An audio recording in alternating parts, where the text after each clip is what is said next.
Bonjour et merci de votre fidélité à Débat de presse pour ce dimanche. 4 sujets convoqués en débat. D'abord, la suite de l'enquête sur le double attentat de Ouagadougou du 2 mars dernier. On sait le mode opératoire des assaillants désormais. On sait, semble-t-il, qu'il y a des complices internes qui auraient facilité le crime de ces malfaiteurs. Finalement, que faut-il comprendre? Est-ce que cela ne corse pas l'enquête qui est en cours? Est-ce que le verre n'est pas déjà dans le fruit? On en parle dans quelques instants. Deuxième sujet de débat ce dimanche, le président du Faso, à l'occasion du Forum national avec les femmes du Burkina qui s'engagent à l'occasion du 8 mars, donc, à respecter le quota 30% de femmes dans son prochain gouvernement. Il vient de procéder à un remaniement il n'y a pas très longtemps. On comprend mal ce qui l'a empêché de le faire. Et puis, quand on dit gouvernance pour gouverner, pendant que les femmes n'arrivent pas à gérer leur structure associative, n'est-ce pas de l'utopie? Le débat dans quelques instants avec nos invités. Et puis, troisième sujet de débat, les délestages de la Sonabel. Malgré l'apport de la centrale solaire de Zaktouli et l'interconnexion avec la Côte d'Ivoire, on voit que la Sonabel peine toujours à satisfaire la fourniture en électricité et parle d'un déficit de 50 mégawatts cette année en période de pointe. Finalement, on se demande à quoi sert la Sonabel si ce n'est que de nous apporter chaque fois de l'obscurité. Et en page inter, nous reviendrons sur le dialogue inter-togolais au Ghana avec l'implication du voisin togolais. Sommes-nous vers une porte de sortie? Les Togolais pourraient-ils finalement renouveler leur parlement? Car les dernières élections législatives remontent à 2013 et le mandat des députés court pour 5 ans. Sont invités pour ce débat de presse ce dimanche. À ma droite, Yacinthe Sanou de Omega FM. Bonsoir, bonjour. Bonjour Fousseni. Merci d'être venu pour le débat.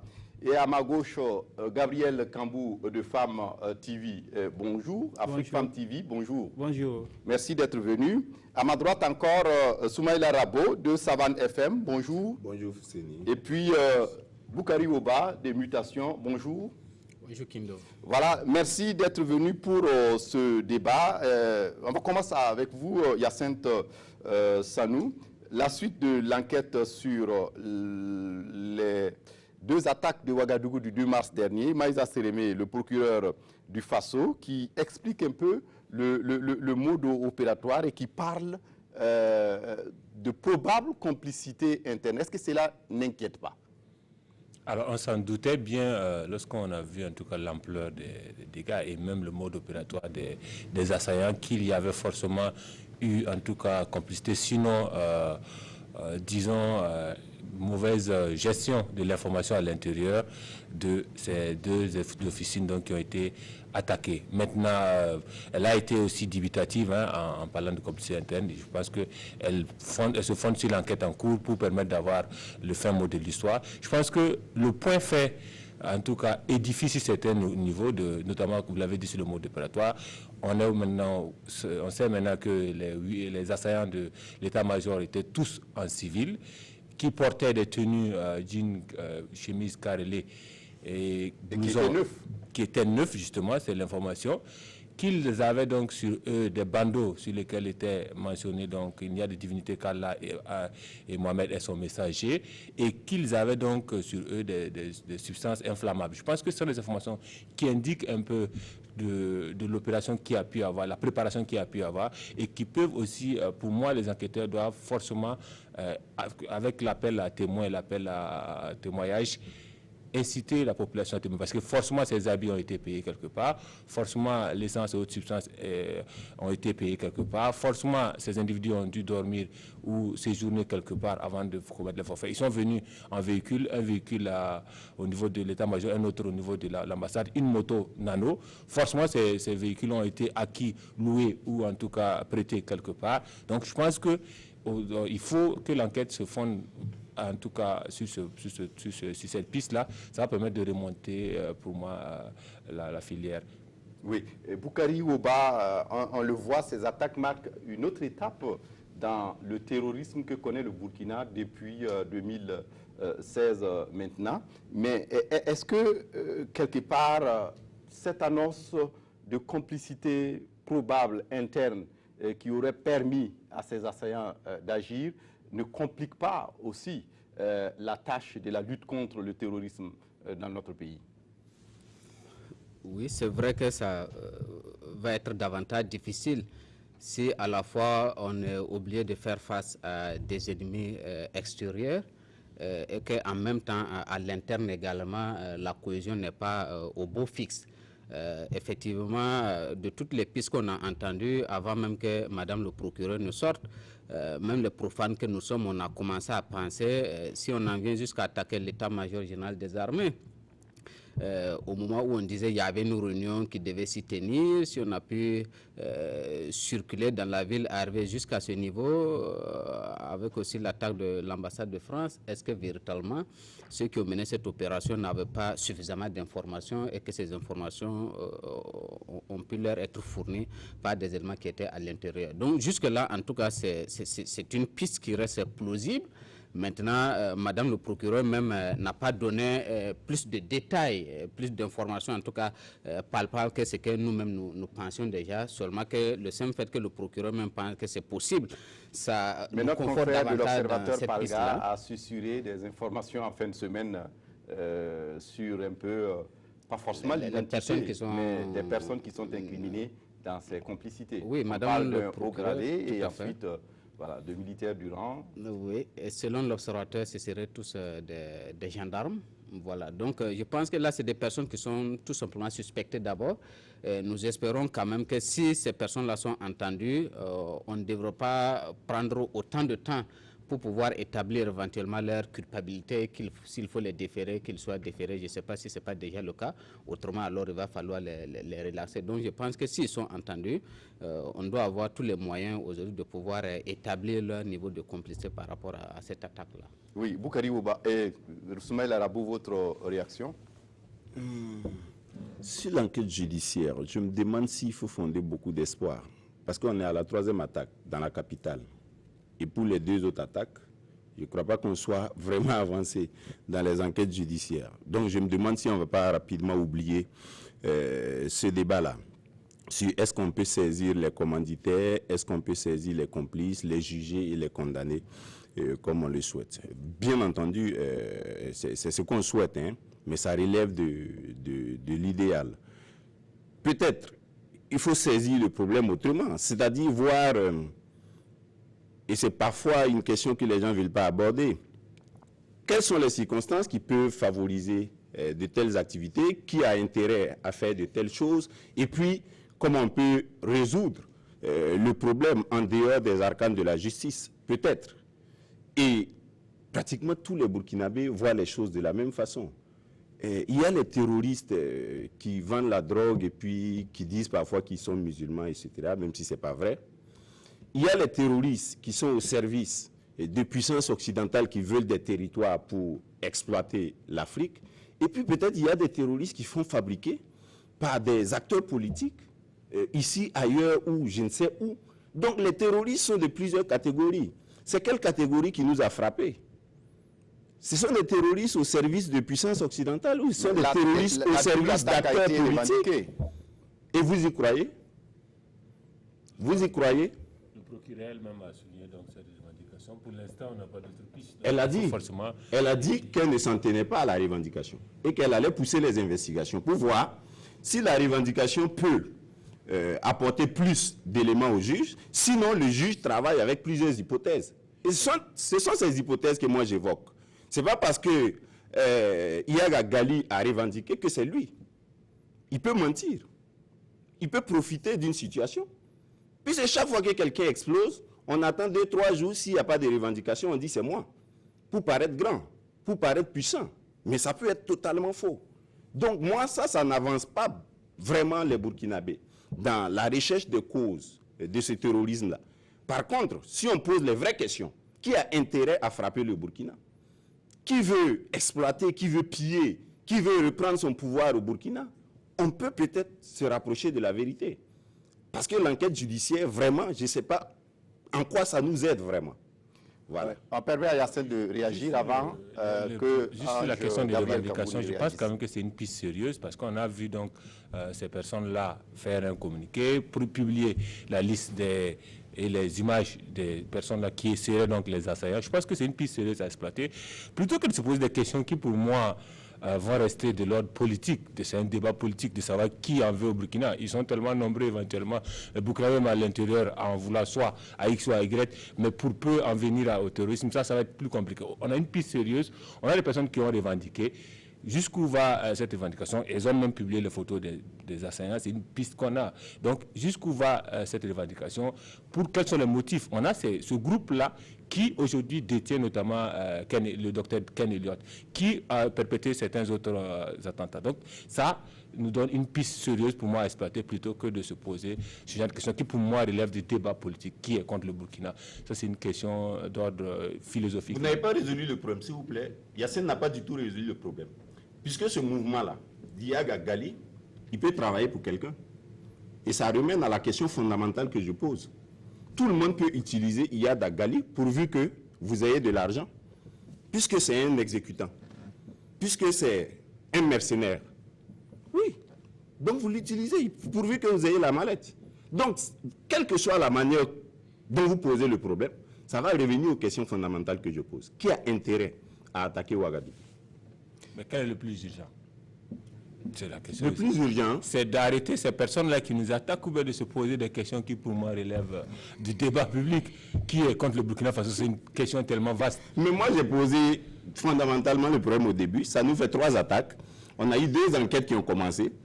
2016-2018, j'imagine que ça fait 26 mois par rapport aux attaques du 15 janvier 2016. 26 mois, on n'est pas encore avancé. Gabriel Kambou. Oui, merci. Je pense que effectivement cette enquête, c'est juste aussi pour dire que voilà, nous sommes là. Sinon, effectivement, après la première attaque de Ouagadougou, la deuxième attaque, jusqu'à cette 3e attaque pour ce qui concerne la capitale, on n'a pas eu de résultats probants, contrairement à d'autres pays où les enquêtes ont avancé. Par exemple, en Côte d'Ivoire, quand ils ont frappé, voilà, et on est allé même jusqu'à juger des gens. Rapidement. Ce n'est pas le cas dans notre pays. Chaque fois qu'il y a une attaque, bon, la justice sort, bon, l'enquête est en cours, comme en réalité tout est en cours dans ce pays. Donc, quel jour le cours va prendre fin pour qu'on sache maintenant la vérité? Ce n'est pas quand même un pays en sursis, Gabriel. Je pense, hein, c'est quoi qui n'est pas en cours dans ce pays? Tout est prioritaire, tout est en cours. Donc, quand tout est en cours dans un pays, bon, vous allez finir par fuir ce pays puisque vous tous, vous allez courir. Donc, je dis que pour cette fois-ci, nous avons été frappés au cœur de notre défense. Donc, c'est quand même une très grande humiliation. Il faut avoir le courage de le dire. Et en dehors de Ouagadougou, nous avons des attaques. Ça aussi, il ne faut pas l'oublier. Donc, les enquêtes de la justice, c'est uniquement Ouagadougou. Mais pour ce qui concerne le Sahel, pour ce qui concerne le Nord, il n'y a pas d'enquête. Pour ce qui concerne Samorogma et autres, on ne voit pas d'enquête aussi pour effectivement remonter ces fils. Donc quand les gens disent que c'est un phénomène qui concerne tous les pays, c'est faux. C'est ça qui nous fait que nous ne travaillons pas.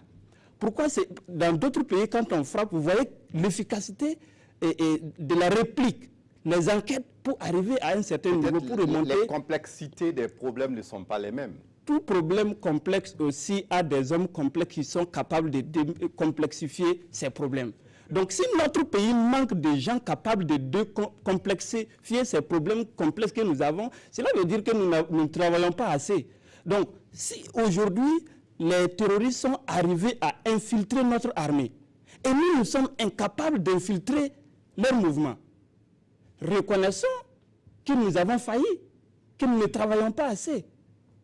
Comment pouvez-vous comprendre que notre armée soit infiltrée, qu'on aille jusqu'à l'état-major, ouvrir tranquillement la porte, le portail et puis rentrer? Parce que le portail, il n'y a pas eu beaucoup de... La procureure estime que, selon ses déclarations, elle explique que ce n'est pas les terroristes... finalement, il n'y a pas eu de complicité à la porte, c'est les terroristes eux-mêmes qui sont... Mais justement, j'en venais, c'est ça justement. Comment on peut arriver? Il y a seulement 2 gardes qui ont descendu, et puis aller ouvrir le portail et puis rentrer. L'état-major ne peut pas être, son portail ne peut pas être comme mon portail à la maison. Que quelqu'un peut tirer comme ça et puis rentrer. Non. Et nous n'allons pas dire que nous n'avons pas les moyens pour quand même faire en sorte que ce portail-là, pourquoi à l'ambassade de France, ils n'ont pas pu rentrer?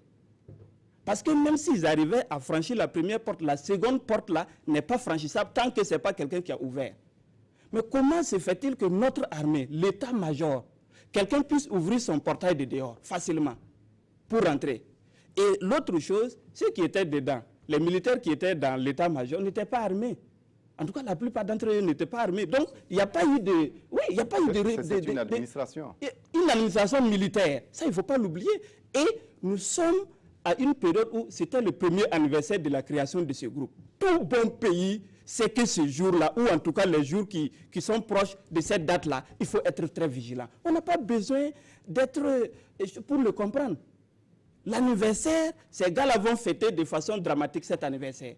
Et donc, en tant que pays visé, nous devrions être capables de faire en sorte de raviver encore davantage. Et surtout qu'il y avait une rencontre de grande envergure qui devait se tenir là-bas. Donc, toutes les mesures devaient être prises. Et tenez-vous bien, ce qui fait que je dis que nous ne sommes pas à la hauteur de nos défis, c'est quoi? C'est la sortie du Premier ministre après la visite des lieux. Il dit, c'est une leçon qu'on nous a donnée.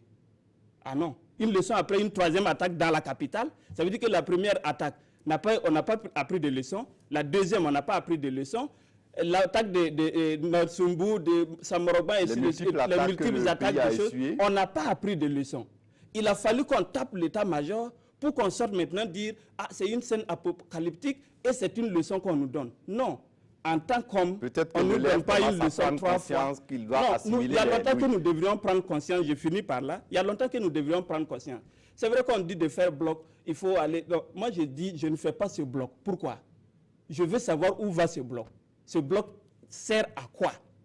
Si je ne sais pas à quoi sert ce bloc, je ne fais pas ce bloc pour aller mourir bêtement. Parce que c'est la vérité et il faut qu'on soit capable de le dire.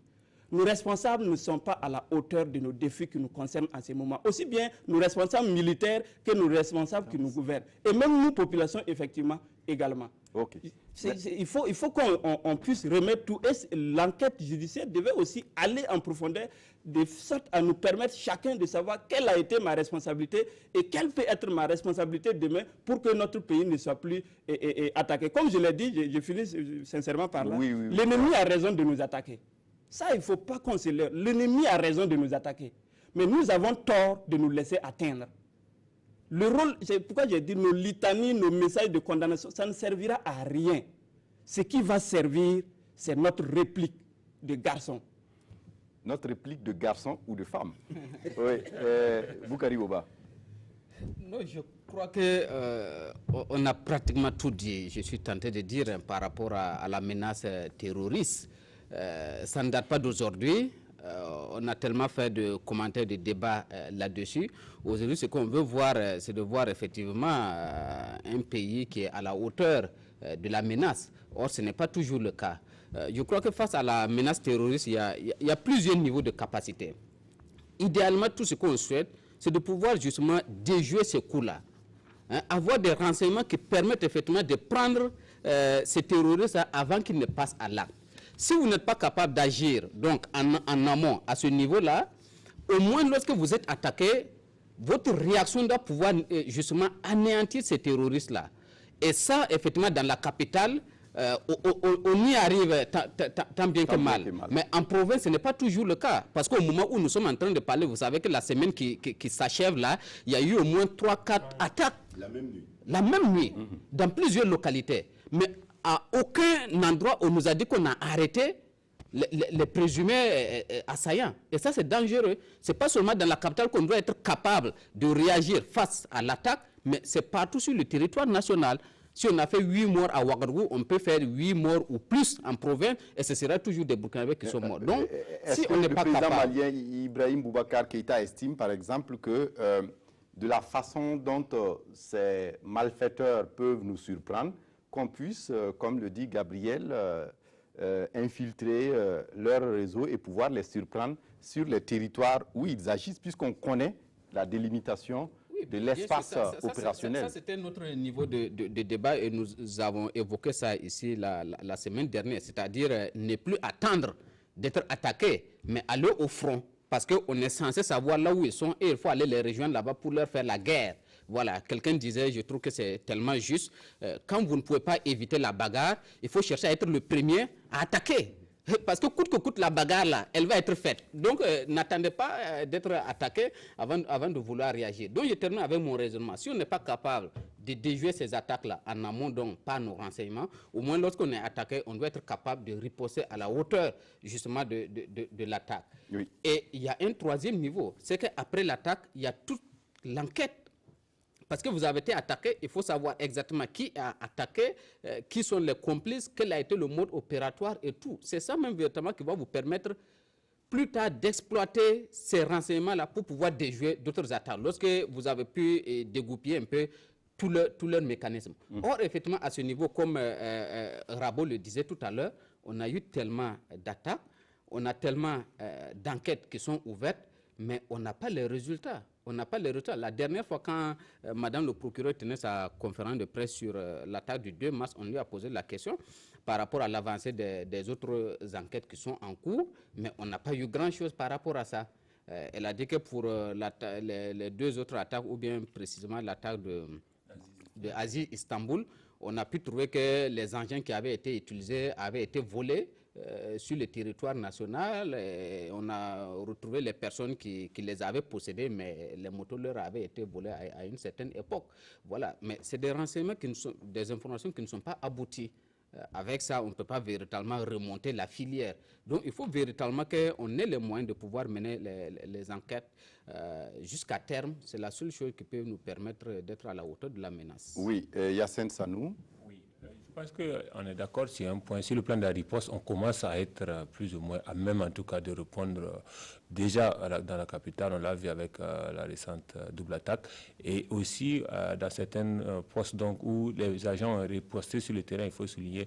Donc je pense que sur le plan de la riposte, ça commence à aller. Mais sur le plan de l'anticipation, de l'infiltration, du renseignement, c'est encore possible. Donc je pense que c'est sur ce plan-là, il faut mettre l'accent. Il faut nécessairement, ça demande des moyens financiers, matériels et humains qu'il faut nécessairement mettre en branle. Ça ne peut pas reposer simplement sur l'Agence nationale de renseignement. Elle seule, il faut aussi que la population dans son ensemble intègre ces données-là. Comme je l'ai dit ici, il y a des mouvements, il y a eu forcément des mouvements ou des activités suspectes. Donc il faut qu'on puisse être à même quand on en découvre, de les relayer donc auprès de qui de droit. Et il faut aussi compter, je pense qu'il y a une complexité dans l'action des terroristes qu'il faut prendre en compte, c'est qu'ils changent de stratégie. Ils ont cette liberté-là de changer de stratégie. On a connu aux premières heures des enlèvements de personnes étrangères. Ensuite, on a vu des attaques comme des commissariats et autres brigades logées dans la zone donc, de la frontière du Mali et du Niger, vraiment vers le Sahel, avant d'avoir ces attaques-là dans la capitale. Et aujourd'hui, on a des attaques dans l'Est, ce qui est plus ou moins nouveau. Avant, cette région était connue pour plus le banditisme que, en tout cas, ces actes que nous pourrons qualifier de terroristes. Donc, je pense qu'il y a ces évolutions-là dans leur action. Ils ont la liberté de changer. On a même vu des agents explosifs dans les embuscades contre les forces de défense et de sécurité, qui fait qu'on doit s'adapter à chaque fois à leur mode. Donc, il faut à un moment donné anticiper pour savoir qu'est-ce qu'ils préparent pour pouvoir déjouer leur plan. C'est la seule solution durable. Oui. Soumaïla Rabo, juste pour terminer sur cette affaire de la double attaque de Ouagadougou du 2 mars dernier, il y a la centrale d'achat des médicaments essentiels génériques qui est sortie courant week-end pour démentir les informations qui circulent et qui font état de médicaments vendus à des terroristes par des agents de la centrale. Vous, quelle est votre lecture de cette information? Non, j'ai pris acte de ce que la CAMEG a dit, qu'un magasinier avait travaillé avec quelqu'un pour l'aider à avoir des médicaments et que c'était même courant février. C'était dans un environnement, en tout cas temporel, éloigné des attaques du 2 mars dernier.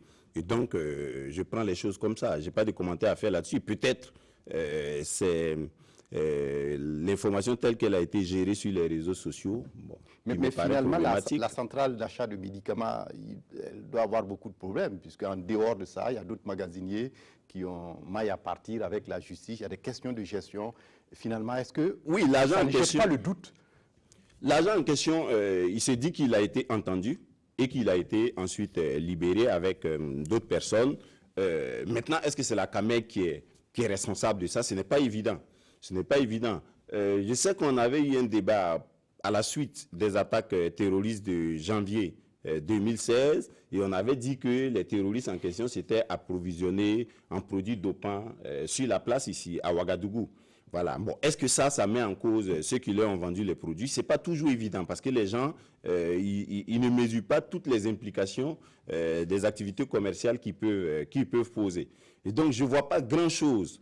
En tout cas, en tant que journaliste, je ne vois pas du grain à moudre du côté de la CAMEC, sauf si on m'apporte d'autres éléments. Maintenant, est-ce que le monsieur, il est vraiment clean? Je ne peux pas m'engager à ce débat, puisque je ne le connais pas, ni d'Adam ni d'Ève. Bon, peut-être il faut qu'on nous dise davantage sur ce monsieur. Gabriel Cambou. Non, je pense que toute piste aujourd'hui doit être saisie et être explorée jusqu'à, en tout cas, au dernier doute qui s'y est. Parce que, quand même, la CAMEG, est-ce que la CAMEG reconnaît d'abord qu'elle vend ces genres de produits dopants, ainsi de suite? Et si, effectivement, il y a eu des fuites au niveau de leur dépôt, ainsi de suite, et que leurs agents arrivent à faire sortir des produits, à vendre à des gens, nous ne pouvons pas effectivement maîtriser qui sont tous ces gens-là. Et il faut remonter tous les fils pour savoir effectivement quand les produits sortent, où ça va. Et nous avons le cas de Bobo aussi, où vous avez des structures parallèles voilà, oui, qui sortent des produits. Et que, j'ai été désolé un peu de voir que c'est le responsable de la communication qui estime que la CAMEG n'a pas subi. Ils ont bien précisé que le responsable de la communication parle au nom du DG qui est en mission. Voilà. Et que la CAMEG n'a pas subi de dommages. Non, ce n'est pas vrai. Vous ne pouvez pas détenir quelque chose et que des gens vous font une concurrence déloyale, prennent des choses à votre niveau et que vous puissiez dire que vous n'avez pas subi de dommages. Non. Vous avez subi des dommages, que ce soit moral ou autre, il y a quand même des dommages. Oui. Et je pense qu'il faut vraiment quelque part enquêter pour savoir où ces produits qui sortent là, où ça va, quels sont les produits dopants que vous avez, est-ce que ça peut servir à telle ou telle chose, ça peut toujours nous aider. Ok. Boukari Boba, pour terminer sur ce sujet. Non, sur cette affaire, je crois, en attendant justement d'avoir peut-être plus d'informations, je crois qu'il n'y a pas de quoi culpabiliser la CAMEG en tant qu'institution comme telle. Vous pouvez avoir une institution et puis à l'intérieur, justement, il y a des filous. Jusque-là, les informations qu'on a tendent à dire qu'effectivement, c'est des individus à l'intérieur qui se sont mal comportés. Donc, on va attendre de voir l'évolution de l'affaire. Ce qu'il faut comprendre tout simplement, c'est que le médicament constitue un enjeu. C'est un enjeu important, la question de la santé. Et même pour ces terroristes-là, justement, il y a des thèses qui disent que si le docteur Elliott est détenu jusqu'à aujourd'hui, on l'a enlevé justement pour sa science. C'est un chirurgien qui avait son centre de santé à Djibo, qui rendait tellement de services, pas seulement au Burkina et à toute la sous-région, et que certainement si il est détenu aujourd'hui, c'est pour qu'on puisse l'utiliser. Eux-mêmes, ils ont besoin de soins. Donc aujourd'hui, même la question des médicaments, effectivement, ça peut même être que les terroristes, là, effectivement, veulent justement avoir des produits, mais au stade des informations que nous avons, moi, je me réserve de culpabiliser la structure en tant que telle, mais bien évidemment, il peut y avoir des individus à l'intérieur qui ne sont pas de bonne moralité. Deuxième sujet de débat ce dimanche à débat de presse, la journée internationale de la femme célébrée le 8 mars. Et Ange Kambou, cette année, on a une nouvelle manière de commémorer. On a un face-à-face des femmes du Burkina avec le président du Faso. On a des engagements et on a un certain nombre d'innovations, pour ne pas dire d'engagement pour l'amélioration des conditions de la femme. D'abord sur la manière de commémorer. On parlait tantôt de sobriété et de retenue, alors qu'il n'y avait pas, en son temps, un deuil national qui avait été décrété. Il aurait été facile de dire il y a deuil national et puis bon, finalement, on met tout là-dedans. Vous, votre commentaire? Bon, c'est vrai que, comme on l'a toujours dit, être sobre, ça dépend des moyens de chacun. Voilà, ce que moi je fais peut être sobre pour moi, et pour Hyacinthe, c'est plus que de la sobriété. Donc, on ne mesure pas de la sobriété de la même manière en fonction des personnes, des moyens dont vous disposez. Donc, vous voyez, moi, je ne peux pas offrir un téléphone de 300 000 à mon épouse, mais si Hyacinthe le fait, je trouverai qu'il exagère. Mais pour lui, ce n'est qu'une broutille. C'est un exemple que je prends. Mais c'est pour dire que... Et s'il se trouve que Hyacinthe gère des fonds publics, on pourrait lui envoyer... Voilà, tout à fait, l'ASE pour gérer la situation. Mais c'est pour dire qu'au moins, il fallait prendre une décision claire. Soit il n'y a pas de célébration, il n'y a pas de manifestation, tout est annulé. Soit, bon, on le fait parce qu'il n'y a pas de deuil national qui a été décrété. Mais la nouvelle forme, quelque part, est à saluer. C'est vrai que chaque année, on mobilisait les femmes qui venaient sous le chaud soleil pour parader comme des militaires. Et puis bon, on ne voit pas la valeur ajoutée en tout cas de cette parade-là. Mais cette année, bon, un face-à-face avec le chef de l'État, on s'est dit certainement que les moyens qui ont été mis en œuvre n'ont pas été comme on l'a vu les années dernières. Donc si nous avons fait de l'économie sur ce plan, c'est déjà quelque chose de bien. Et le fait aussi de parler directement au premier responsable du pays, je pense que c'est quelque chose d'assez intéressant. Parce qu'avant, on faisait la parade, le ministre de la Femme sort et parle. Et je me dis même celles qui sont assises là, la majorité ne comprend pas ce qu'elle est en train de raconter.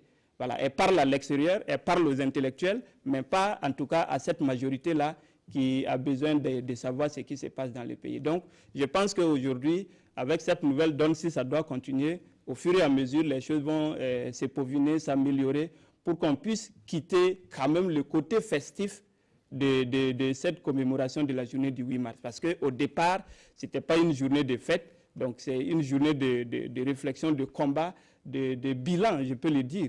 Mais nous avons mis trop de djandjoba dessus, ce qui fait qu'on ne voyait pas le feu qui couvait à l'intérieur. Hyacinthe Sanou, est-ce que c'est difficile de revenir à un postulat qui est vraiment d'attirer l'attention sur les droits des femmes, sur la nécessité de pouvoir les protéger et les promouvoir? Ce n'est pas difficile puisqu'on a réussi en tout cas à une certaine mesure à le faire cette année. En tout cas à rester dans cette commémoration de réflexion et donc de préoccupation. Et même cet échange avec le premier responsable du pays, je pense qu'on peut rester. Mais moi, personnellement, je n'ai rien contre les festivités qui peuvent entourer si les femmes veulent ce jour-là se laisser aller. Donc, pour fêter comme il se doit leur jour, je ne pense pas qu'il faut, outre mesure, les empêcher de faire les djandjoba ou autre. Donc, je pense qu'il faut allier en tout cas festivité et réflexion. On a réussi cette fois-ci à le faire. Bien sûr, le contexte oblige. On a essayé de mettre officiellement de côté les festivités, mais on a vu en tout cas à l'ONU dans la ville que la réjouissance était bien et bien là. Donc, je pense qu'il faut en tout cas mettre l'accent sur cette réflexion. On a vu cet échange assez intéressant pour moi entre le chef de l'État et les femmes. On a vu les femmes, en tout cas des 13 régions, donner leurs préoccupations. Le chef de l'État prend des engagements et c'est sur ça que je pense qu'il faut maintenant fonder la réflexion. Aujourd'hui, il a promis, grosso modo, donc, d'avoir 30% de ministres dans son prochain gouvernement.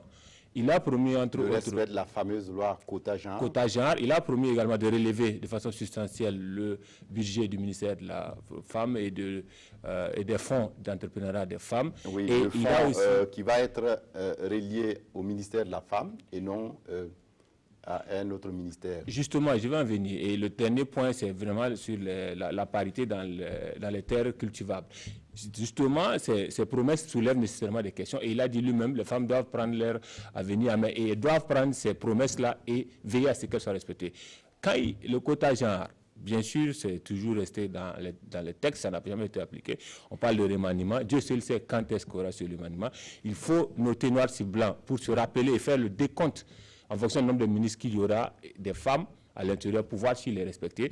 Aussi, la question du ministère, quand tu regardes les préoccupations des femmes et lorsqu'on la résume au ministère de la Femme, je me dis qu'elle est transversale, la préoccupation des femmes, parce que ça touche tous les ministères. Est-ce qu'il faut simplement augmenter le budget du ministère de la Femme qui, selon certaines options, en tout cas, ne valait pas 1% du budget, ou il faut travailler à ce que chaque ministère intègre la donne femme. Parce qu'aujourd'hui, je suis ministre de l'Habitat et de l'Urbanisme, j'ai une opération de lotissement, si je n'intègre pas la donne femme, on a beau relever le budget ou les fonds d'entrepreneuriat, de façon substantielle, en tout cas, le budget des fonds d'entrepreneuriat, ça ne résoudra pas le problème des femmes quant à l'accès au lotissement. Donc, je pense qu'il faut que chaque ministère intègre la donne femme. Comment on y aborde? Est-ce qu'il faut passer par la question du quota? Tout ça, c'est des questions. Et lorsqu'on parle de terre cultivable, c'est beau, c'est une promesse, mais c'est à partir de quand? On aura bientôt une saison de pluie. Est-ce que dès maintenant, les femmes auront des périmètres irrigués ou il faut attendre telle et telle année? Je pense que c'est aux femmes elles-mêmes. Elles ont aujourd'hui, noir sur blanc, des promesses faites par le chef de l'État lui-même. C'est aux femmes de prendre en compte cela et aussi de travailler à ce qu'il y ait ce changement de mentalité. Je ne vois pas pourquoi il faut forcément donner à un certain moment donné aux femmes tout ce qu'il y a comme avantage pour leur permettre d'avoir des parcelles de liberté. Je pense que la liberté se conquiert, donc à elle aussi de travailler à mériter certaines choses. Et je pense que il faut aussi travailler à changer la mentalité pour que pour un poste ou ne serait-ce qu'une activité attribuée on a deux candidats et qui est un homme et une femme, on ne choisit pas l'homme parce que tout simplement il est homme. C'est cette mentalité qu'il faut travailler à effacer sur le bout. Et qu'on ne choisit pas non plus la femme parce qu'elle est simplement exactement. Femme. Oui, Soumaïla Rabo. Je trouve que le problème il est mal posé. Quand le problème il est posé comme le président du FASO l'a posé, dans le sens de la prochaine fois on va donner aux femmes, si c'est une affaire de don, ça ne marche pas. Non, les femmes doivent prendre. Vous voyez? En fait, c'est notre éducation là qui fait qu'on fonctionne comme ça. Donc le président du FASO, parce que lui, il est homme, lui, il va donner 30% aux femmes dans son prochain gouvernement. Non, c'est les femmes qui doivent venir prendre 50% de son gouvernement. Parce que si les choses ne sont pas comme ça, son gouvernement ne marchera pas. Donc ils doivent se mettre à la hauteur du défi qui se présente aux gens. Donc, ça ne doit pas être une affaire de mendicité, de don, on va faire quoi? On va donner les terres aux femmes. Non, les femmes doivent prendre les terres et puis cultiver.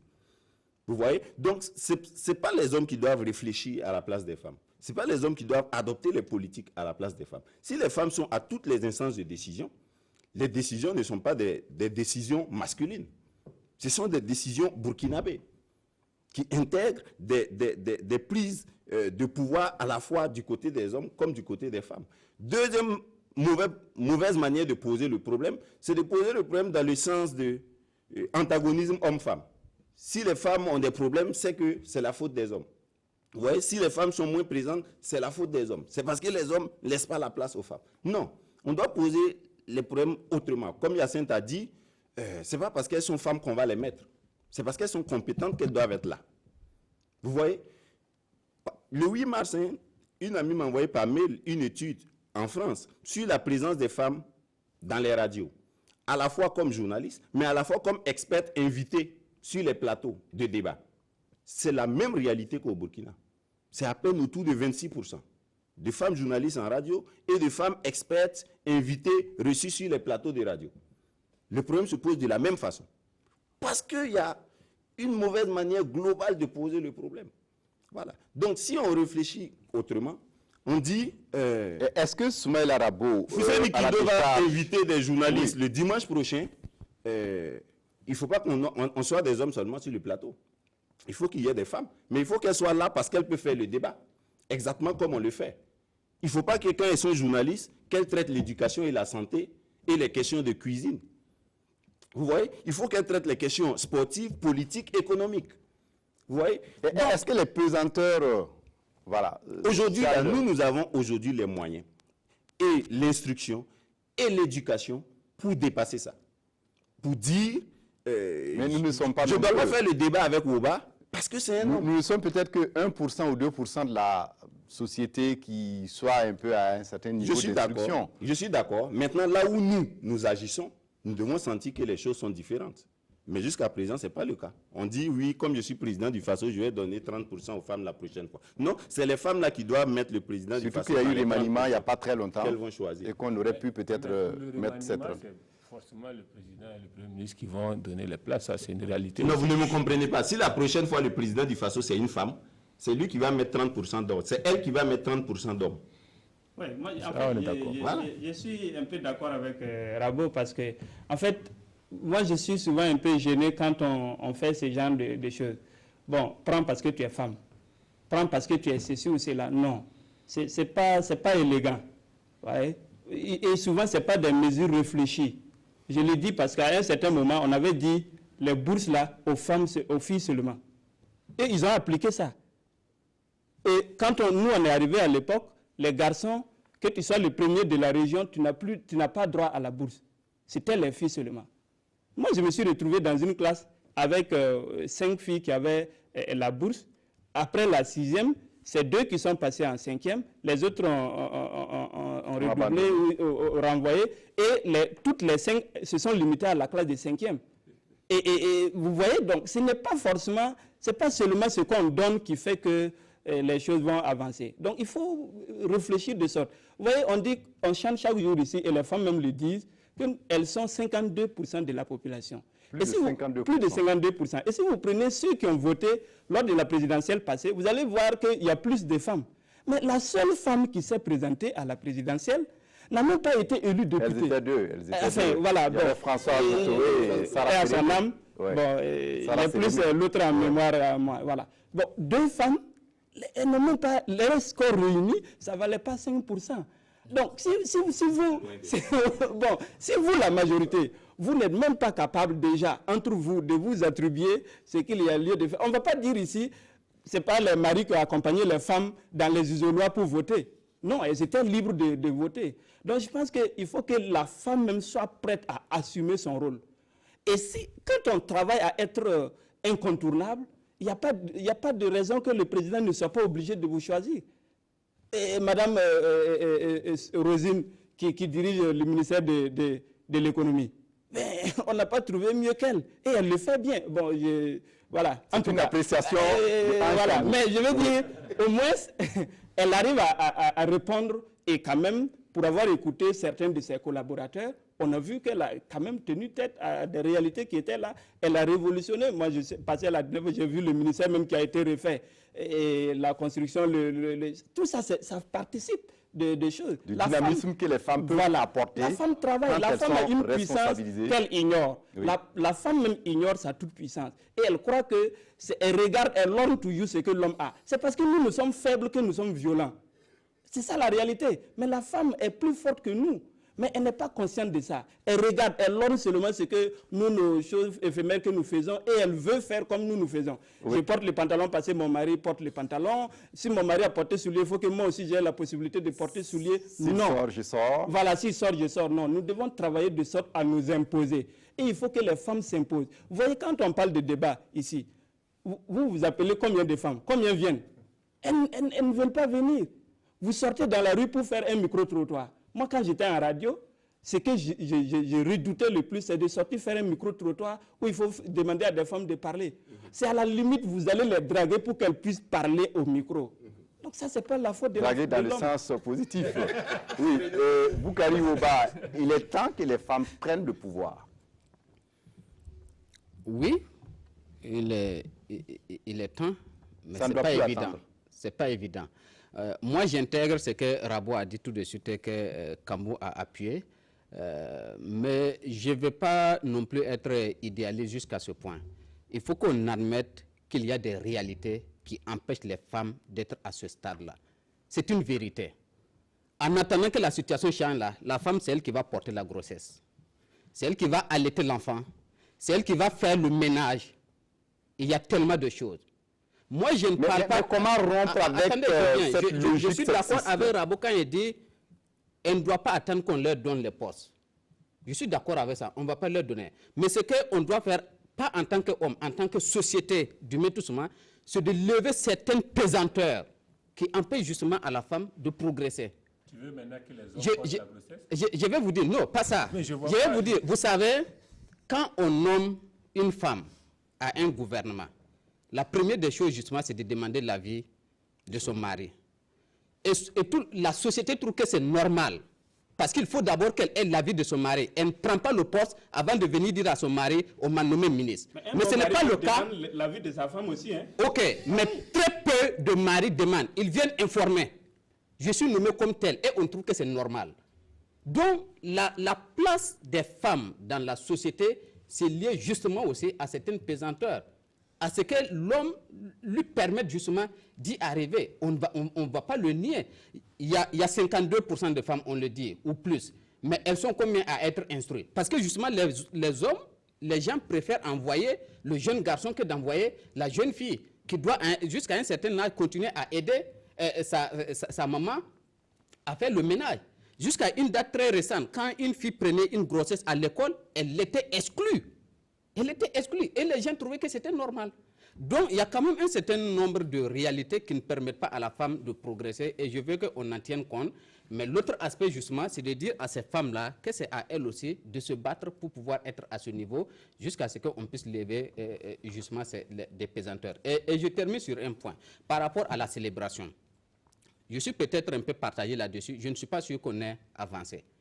Vous me parlez de ce face-à-face avec le chef de l'État comme étant une innovation. Mais rien, je ne vois pas quelque chose qui soit de nouveau cette année. On a retranché des choses, on n'a rien ajouté. Il y a toujours eu les face-à-face avec les chefs de l'État. Mais ce n'était pas le 8 mars. Laisse comparer. Si, à l'occasion du 8 mars. Non. Moi, j'ai participé au 8 mars à Banfora. Non, c'est la en veille. 2012. C'est le face-à-face, c'est la veille. Mais c'est à l'occasion du 8 mars. Oui, c'est pas le jour, en fait. Oui, mais on a choisi la date. C'est ça la nuance. Monsieur Rabo, que ça se tienne le 7 mars, que ça se tienne le 8 mars, c'est à l'occasion du 8 mars. Ce qui est important, c'est qu'il y ait ce face-à-face entre le chef de l'État et les femmes. C'est ça, il n'y a pas eu grande innovation. Ce n'est pas une innovation. Les échanges entre le chef de l'État et les femmes, ça a toujours eu lieu. Les rencontres au niveau régional pour préparer le 8 mars, avant le 8 mars, ça n'a pas commencé cette année. Donc, vraiment, il n'y a pas eu d'innovation. Ce qui est venu comme innovation, c'est justement le fait d'avoir dit, cette année, on ne va pas faire le défilé. Je suis très partagé sur la question. C'est peut-être bien de ne pas avoir fait le défilé, mais c'est peut-être pas aussi bien. Parce que ce n'est pas en tant que tel le défilé qui pose problème. Le défilé, là, c'est pour montrer quoi? Quand les femmes défilent, c'est pour montrer quoi? Rien. Oui, le ministre de la Femme a estimé que ça n'apporte pas une valeur ajoutée. On peut ajoutée. mettre un contenu dans le défilé. Valeur ajoutée, là, quand on organise le 11 décembre et que les militaires viennent défiler en exhibant les armes, ça apporte quoi? Oui. Quand les militaires défilent, ce n'est pas pour autant qu'on va supprimer le défilé militaire. Donc venir défiler, c'est une façon de venir présenter quelque chose. Mais est-ce que quand nos femmes défilent, est-ce qu'elles présentent quelque chose? Elles défilent selon leur provenance régionale, selon les catégories professionnelles, pour montrer que dans telle catégorie de profession, on a aussi des femmes. Elles défilent par rapport à quoi? On nous montre des femmes qui marchent tout simplement, toutes habillées de la même manière. C'est ça qui fait que le défilé là est inutile, n'a pas de valeur ajoutée. Ça, on l'aura compris. Donc, comme l'a dit Yassine Sanou, il y a un certain nombre d'engagements qui sont pris, notamment le fonds d'appui aux activités rémunératrices des femmes, le FARF, qui est rattaché désormais au ministère de la Femme. Il y a également l'engagement de 25 à 30% des terres qui seront aménagées par l'État, qu'on va octroyer aux femmes. Et puis, il y a la rénovation et la reconstruction des maisons de la femme sur le territoire. Et il faut, on l'aura compris dans ce débat, qu'il faut la volonté politique pour faire avancer significativement les choses. Troisième sujet de débat, la Sonabel qui annonce une bonne nouvelle ou une mauvaise nouvelle, c'est selon Ange Kambou. Je vous vois sourire, des délestages jusqu'à la saison des pluies. Est-ce que ce n'est pas inquiétant? Finalement, on se pose la question, c'est quoi le problème? Non, ce n'est pas que c'est inquiétant. Il y a longtemps que la Sonabel, on l'a enlevé de nos priorités d'inquiétude. Ce n'est plus, c'est devenu un quotidien. Quand tu fais une semaine sans délestage, tu es étonné. Mais je pense, c'est ce que je dis toujours dans notre pays, même quand ils sont sortis pour annoncer les délestages, qui en réalité ont commencé même avant leur conférence de presse. Bon, on ne nous dit pas, bon, dans 10 ans, voilà ce qu'on veut, on veut diminuer ce manque-là par temps. Dans 20 ans, dans 30 ans, on vous dit, les délestages, ce sera fini. Un bon pays qui est gouverné par des gens qui réfléchissent, qui agissent pour le bien de leur pays, ils échelonnent la résolution des défis auxquels vous faites face.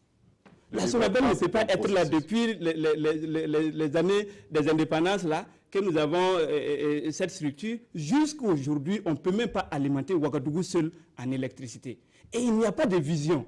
En tout cas, moi, toutes les conférences de presse auxquelles j'ai assisté ou les communiqués que j'ai eu à faire, il n'y a pas de vision à long terme. Même ce qu'on a construit, bon, c'est déjà dépassé. Ça veut dire qu'on va dire non, on n'a pas les moyens, mais les moyens, on les cherche. Donc, je pense qu'aujourd'hui, ce qui est plus dramatique, c'est ce manque de vision par rapport à la résolution de nos problèmes de délestage au Burkina Faso. Et nous n'allons pas en sortir dans 20 ans, dans 30 ans, tant que nous allons continuer à faire ainsi. On croit que c'est souvent venir enlever tel responsable, directeur général de la Sonabel, et telle chose, et puis c'est fini. Non. Oui. La politique même manque. Et aujourd'hui, je pense que ce qui fait que la Sonabel aussi agit comme ça, c'est notre responsabilité à nous. Nous ne faisons pas de sorte à ce que la Sonabel ne soit redevable. Parce que nous avons signé un contrat. Moi, je dois payer ma facture chaque mois. Et en retour, vous devez me fournir de l'électricité. Et ce qui fait que même quand je vais en retard pour payer ma facture, il y a une pénalité qui s'ajoute. Je paye cette pénalité, mais je n'ai pas l'électricité. Et la Sonabel continue de me faire appliquer des pénalités. Donc, tu ne respectes pas le contrat. Et moi, je dois supporter le simple retard que je fais pour payer ma facture. Donc, vous voyez que ce n'est pas juste. Mais on ne dit rien, on ne fait rien. Donc, la Sonabel est dans son aise pour continuer à ne pas agir de sorte à ce que nous ayons plus d'obscurité que de lumière pour travailler. Plus d'obscurité que de lumière pour travailler, Soumaïla Rabo. Est-ce qu'ils estiment qu'il y a 50 mégawatts de déficit cette année, dû à la mauvaise pluviométrie l'année dernière, dû au fait que, bon, Zaktouli, la centrale solaire n'est pas opérationnelle à 100% comme on l'aurait souhaité, dû également à l'interconnexion sur laquelle on a fondé beaucoup d'espoir. Bolgatenga aussi, qui n'est pas effective, qui devait venir suppléer le manque. Est-ce que finalement, comme l'a dit Gabriel Kambou, est-ce que ce n'est pas un problème de vision? C'est un vrai problème de vision. À la fois dans la question du terrorisme comme dans la question de l'énergie. Oui, nous n'avons pas d'État capable et nous n'avons pas d'État stratège. C'est ce qui manque. En réalité, quand vous avez un État stratège, c'est un État où les candidats à la présidentielle, par exemple, s'ils viennent vous présenter un programme énergétique, c'est sur 50 ans, 100 ans. Voilà. Ils ne viennent pas proposer un programme énergétique sur 5 ans. Ça n'a pas de sens. C'est totalement farfelu. Vous voyez? Mais est-ce que nous-mêmes, on demande ça à nos hommes politiques qui nous proposent des programmes? Ça n'est même pas, puisque ce n'est pas des programmes, c'est des brochures qui viennent nous présenter. Donc, quand on n'a pas d'État stratège, on ne peut pas demander mieux à la Sonabel. Kambou accuse la Sonabel pour rien. Le DG de la Sonabel, quel est son problème? Qu'est-ce qu'il peut faire? Pour vous donner un ordre de comparaison, nous sommes autour de 400 mégawatts de production d'électricité au Burkina. La Côte d'Ivoire est à 2000 mégawatts de production d'électricité. Est-ce qu'il y a match? Est-ce qu'il y a match? Quel homme politique nous a dit, moi je peux porter le niveau de production du Burkina en électricité au niveau de production de la Côte d'Ivoire dans 10 ans, 15 ans? Il y a quelqu'un qui nous a promis du nucléaire. Oui, mais ce n'était pas sérieux. Ce n'était pas sérieux, c'était juste une phrase. Il a dit il travaille à Areva, il a travaillé à Areva, donc il peut nous apporter le nucléaire. Quand on a demandé aux experts, c'était totalement farfelu. Une promesse électoraliste. Vous voyez? Non, moi je parle de choses sérieuses. Je parle d'hommes politiques qui peuvent nous tirer vers le haut. Et c'est ça qui nous manque. Il ne faut pas accuser la Sonabel pour rien. Le DG de la Sonabel ne peut rien faire s'il n'y a pas de vision. Et cette vision-là, on doit commencer à la dégager maintenant. Qu'est-ce qu'on veut? Ça ne doit pas être en fonction de nos appartenances à l'UPC, au CDP, au MPP. Ça dépasse ça. Notre engagement, notre attachement à notre pays là, doit dépasser les clivages politiques. Et nous ne sommes pas encore à ce niveau. Et c'est ça qui est inquiétant. Oui, Boukari Ouba, surtout que l'électricité, on en a besoin pour notre développement industriel. Oui, parce que quand vous causez avec certains industriels, ce n'est pas tant la cherté du courant qui leur pose problème, c'est sa disponibilité. Oui, c'est tellement évident. Moi, je suis sûr que jusqu'à une certaine hauteur, la question de l'énergie, de l'électricité va plomber même la mise en œuvre du PNDS.